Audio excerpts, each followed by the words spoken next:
আমার পকেটে কি মাল আছে আমি এখন দেখাবো না, 19শে ডিসেম্বর দেখাবো। শুধু আপনারা আসবেন কি হাতটা তুলে দেখান। নারে তাকবীর। লোক হবে কি না হবে ইনশাআল্লাহ ফেরেশতা নিয়ে দেখিয়ে দেবো, ফেরেশতা রেখে দেবো। এই কম এই জাতি আমাদের সকলের হাঁড়ি আলাদা, লাঠি এক জায়গায় থাকবে। বড় বড় মিডিয়ার লোক আসবে না, এরা যখন মুসলমানদের পাচার তলায় কামড়ানোর দরকার হবে, চাটার দরকার হবে, তখন এরা আসবে।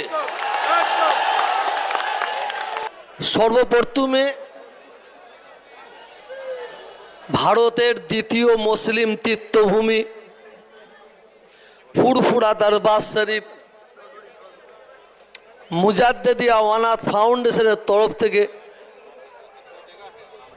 আজকের মঞ্চ সম্মানীয় ব্যক্তি যারা